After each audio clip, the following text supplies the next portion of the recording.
창세기 12장 1절부터 3절의 삼중 약속, 땅과 후손과 복. 아브라함이 받은 이 약속을 하나씩 살펴보면 첫 번째로 고향과 친척과 아버지 집을 떠나야 합니다. 그가 자신의 안정을 보장하는 것, 내가 의지한 모든 것을 끊어내라는 것입니다. 두 번째, 큰 민족을 이룰 것이다. 이는 창세기 3장 15절에서 여자의 후손이 아브라함을 통해 예수 그리스도까지 이어진다는 뜻입니다. 그러나 아내 사레는 불임입니다. 아이를 낳지 못합니다. 세 번째, 땅의 모든 족속이 아브라함으로 말미암아 복을 받을 것입니다. 복은 통치권과 관계가 있습니다. 예를 들자면 나라의 왕은 백성들에게 복지를 베풀어 줍니다. 그리고 적들에게서 백성들을 보호하는 역할을 합니다. 그리고 그들의 의식주를 책임져 줍니다. 하지만 이 언약에서 아브라함의 통치자는 사람이 아니라 바로 하나님이십니다. 이것은 온전히 아브라함이 하나님 말을 의지해야 하는 전제가 붙는 것입니다. 때문에 아브라함의 아버지 데라는 실패했던 것입니다. 이게 무슨 소리냐면요. 사실 아브라함의 아버지 데라가 아브라함보다 먼저 하나님의 약속을 받았었습니다. 그는 자기 고향을 떠나는 것은 성공했습니다. 하지만 여행 중간 지점에서 고향처럼 익숙한 하란을 만나게 됩니다. 그리고 거기서 주저앉게 됩니다. 반면 하나님이 약속하신 가나안 땅은 그에게 낯선 곳입니다. 데라는 가장입니다. 불확실한 미래보다 당장 온 가족의 생계를 책임져야 했습니다. 현실을 선택한 것입니다. 그런데 그의 아들 아브라함은 이런 악조건 속에서도 불가능한 환경 속에서도 하나님을 믿고 떠납니다. 아버지를 잃은 조카 롯을 데리고 하나님을 선택한 것입니다. 무려 600킬로란 대장정을 마치고 아브라함은 가나안 땅에 입성하지만 그곳에 이미 가나안 원주민들이 살고 있었습니다. 그리고 약속의 땅에 기근이 듭니다. 그는 애굽으로 내려갑니다. 하지만 애굽에서 아내를 누이라 속이다가 아내를 애굽 왕에게 돈을 받고 넘기는 비인격적인 행동을 저지르게 됩니다. 이 위기를 넘기니 이번에는 아브라함의 목자와 조카 롯의 목자 사이에 다툼이 일어납니다. 그 땅에 함께하기에는 목초지가 부족했던 것입니다. 그들은 앞서 끔찍한 기근을 경험했기에 상당히 날카로워져 있었던 것입니다. 특히 롯은 하나님이 아브라함에게 주신 약속을 알고 있었습니다. 그런데 기대와 달리 축복 대신 기근을 만나게 된 것입니다. 불신이 싹트게 된 것입니다. 반면 아브라함은 너그럽게 생각합니다. 롯을 아들처럼 여겼기에 그에게 먼저 땅의 선택권을 내어줍니다. 그가 우하면 아브라함은 좌할 것입니다. 조카 롯에게 피해를 주지 않겠다는 마음이죠. 롯의 눈에는 소돔이 들어옵니다. 그것은 여호와의 동산 같고 애굽의 땅과 같이 물이 풍성합니다. 롯은 점점 더 소돔 깊숙이 들어가게 됩니다. 그러나 소돔 사람은 여호와 앞에 악하며 큰 죄인이었다라고 성경은 말하고 있습니다. 롯은 영적으로 어두웠던 것입니다. 롯은 현실을 택한 것입니다. 조카에게 좋은 땅을 양보한 아브라함, 고향 우르에서 하란까지, 하란에서 가나안까지 긴 여정을 롯과 함께 했었습니다. 그에게 롯은 아들과 같은 존재였습니다. 공허함과 서러움을 감출 수가 없었습니다. 아브라함이 여호와의 이름을 부르며 예배를 올립니다. 시간이 흐릅니다. 아브라함의 조카 롯에게 큰 사건이 터지게 됩니다. 그것은 자기 고향이었던 동방의 왕들이 연합하여 소돔과 고모라를 친 것입니다. 거기서 조카 롯이 포로로 잡혀간 것입니다. 아브라함은 이 소식을 듣고 잘 훈련되자 318명을 이끌고 그들을 쫓아갑니다. 밤에 급습하여 롯과 소돔의 백성들과 그의 재산들을 모두 구해냅니다. 이 불가능한 전쟁에서 아브라함이 목숨을 걸고 롯을 구해냈던 것은 그만큼 롯에 대한 애정이 컸던 것입니다. 하지만 조카 롯은 아브라함의 곁을 다시 떠납니다. 아브라함은 큰 나라에 전쟁을 걸었기 때문에 보복이 두려웠습니다. 그는 목숨을 건 이 전쟁에서 얻은 것이 아무것도 없습니다. 약속은 이루어질 것 같지 않았습니다. 여전히 아내 사례는 불임입니다. 그때 여호와의 음성이 아브라함에게 임합니다. 아브라함아, 두려워하지 말라. 나는 내 방패요 너의 지극히 큰 상급이니라. 하나님은 낙심한 그를 이끌고 밖으로 나가셨습니다. 하늘을 가리키십니다. 무뼈를 셀 수 있나 보라. 내 자손이 이와 같을 것이다. 아브라함이 여호와를 믿습니다. 여호와는 아브라함을 의롭게 여기셨습니다. 아브라함은 바랄 수 없는 중에 바라고 또 바라고 믿었던 것입니다. 하나님의 약속을 다시 한번 택한 것입니다. 그러나 10년이란 세월이 흐릅니다. 어느덧 아브라함의 나이 85세가 되었습니다. 여전히 뚜렷한 거처가 없이 이곳저곳을 옮겨 다니며 나그네 신세일 뿐입니다. 아내 사례는 불임입니다. 어느덧 하나님의 약속은 그들에게 희망 고문이 된 것입니다. 사례는 인내심을 잃어버렸습니다. 그들도 세상의 관심을 따라서 자기 요정 하갈을 통해 아브라함의 후사를 얻게 됩니다. 그런데 아이를 가진 하갈이 불임인 사라를 업신여기고 저주한 사건이 벌어집니다. 평온했던 가정이 역설적으로 하나님의 약속으로 인하여 깨어진 것입니다. 아브라함이 99세에 이르러 여호와 하나님이 무너진 그에게 나타나셨습니다. 그리고 무너진 그에게 말씀하십니다. 너는 나와 계속 동행하라. 너는 내 앞에서 흠이 없어야 한다. 그리고 그의 이름을 아브라함에서 아브라함으로 바꾸어 주십니다. 새 이름의 뜻은 열국의 아버지로 그와 맺은 언약의 목적을 이름으로도 알려주신 것입니다. 이제 누군가 아브라함의 이름을 부를 때에 그 언약이 아브라함 머리에 되새김되는 것입니다. 하나님은 무너진 그에게 다시 약속하십니다.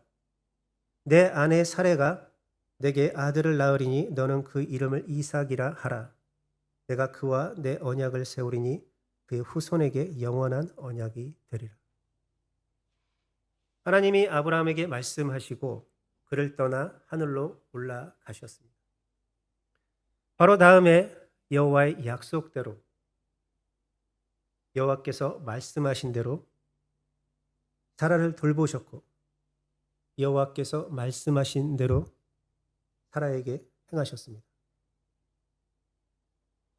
그가 임신하여 아들을 낳은 것입니다. 무려 25년간의 기다림이었습니다. 얼마나 감격했겠습니까? 얼마나 아들이 존귀하겠습니까? 이삭은 그들의 모든 것이었습니다. 그렇게 꿈만 같았던 10년의 시간이 흐릅니다. 다 함께 창세기 22장 1절에서 2절까지 읽어보시겠습니다. 9일 후에 하나님이 아브라함을 시험하시려고 그를 부르시되 아브라함아 하시니 그가 이르되 내가 여기 있나이다. 여호와께서 이르시되 네 아들 내 사랑하는 독자 이삭을 데리고 모리아 땅으로 가서 내가 내게 일러준 한 산 거기서 그를 번제로 드리라. 아멘. 아브라함은 여호와의 명령에 순종하기 위해서 아침 일찍 일어나 재빠르게 준비합니다. 두 종들과 그의 아들 이삭을 데리고 번제의 쓸나무를 쪼개어 가지고 떠납니다. 그곳에 도착하려면 3일이 걸립니다. 아브라함은 하나님을 믿었지만 두려웠습니다. 사실 지금 아브라함은 제정신이 아닙니다.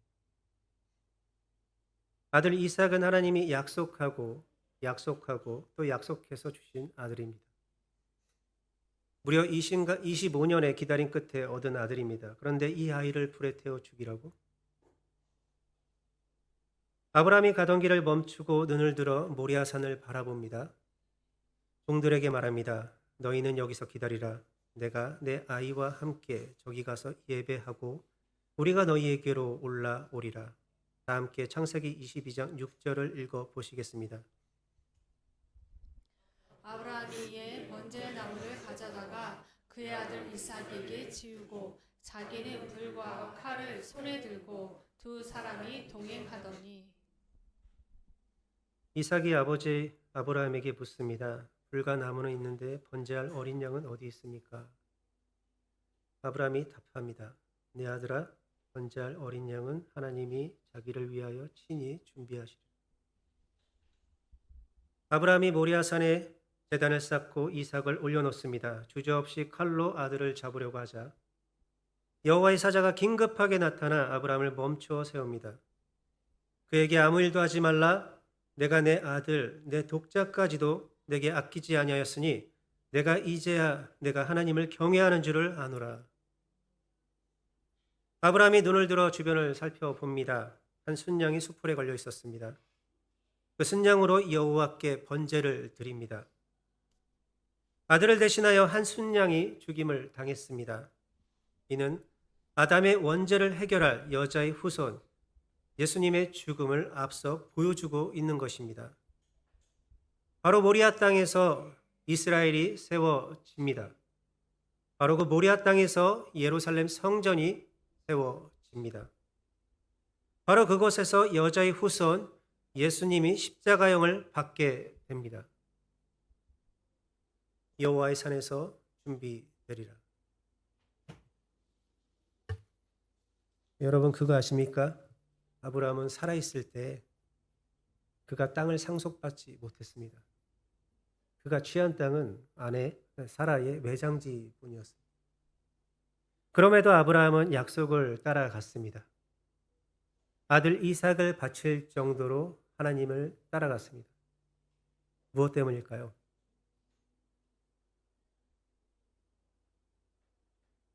타락한 아담이 알지 못했던 것, 그의 아버지 데라가 알지 못했던 것, 그의 조카 롯이 알지 못했던 것, 그 축복의 참된 의미를 말입니다. 하나님과 동행하는 것. 아브라함은 175세에 잠이 들었습니다. 이 아브라함을 통해서 예수 그리스도가 나셨습니다. 오늘날까지 수많은 아브라함의 자손들이 하나님을 예배하고 있습니다. 여기도 있죠. 여러분, 아브라함이 주는 교훈은 이것입니다. 사람이 가장 사랑하는 것으로 시험이 찾아온다는 것입니다. 그것이 하나님과 우리 사이를 가로막는 막힌 담이 됩니다. 우리는 아브라함처럼 하나님보다 더 사랑하는 것, 우상이 된 그것을 하나님에게 올려드려야 합니다. 그렇지 않으면 우리는 실패합니다. 그러나 두려워할 필요는 없습니다. 아브라함은 자신의 삶으로 우리에게 그 말을 하고 있거든요. 여호와 이레. 그를 의지하면 그가 이루시고. 아멘.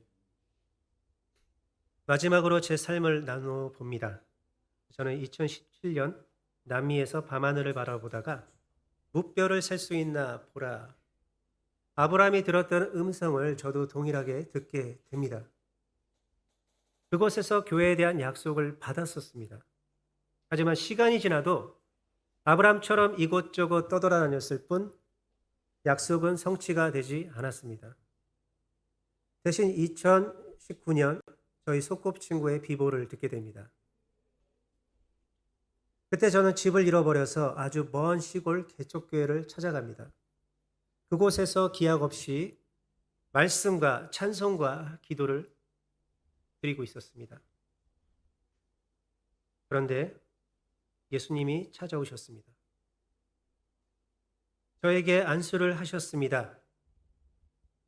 목회를 하라고 강권하셨습니다. 다음날 서울로 올라가야 했습니다. 그렇지만 돈이 한 푼도 없었습니다. 참고로 여러분, 저는 절대로 사람에게 손을 벌리지 않습니다.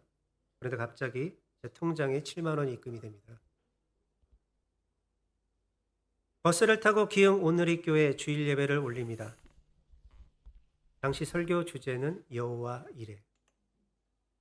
예배를 마치고 저는 교회 밖으로 나갑니다. 걷고 또 걷고 하루 평균 11km를 걸었습니다. 당시 정말 저는 죽을 것 같았습니다. 그런데 지금 여기에 있습니다. 개척교회 담임 전도사가 되었습니다. 그런데 성전은커녕 집에서 예배드리고 있습니다. 성도는 한 명입니다. 무뼈를 셀 수 있나 보라. 낙심하냐고요? 아니요. 저는 제 삶을 아브라함과 결부시키고 있거든요. 아브라함처럼 하나님이 가장 기뻐하시는 마음도 알고 있거든요.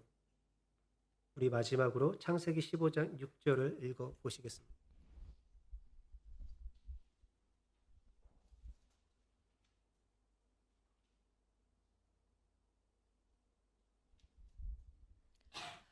아브라함이 여호와를 믿으니 여호와께서 이를 그의 의로 여기시고. 아멘. 아멘. 아브라함의 삶이 여러분의 삶이 되어 복의 근원이 되시기를 축복하고 또 축복드립니다.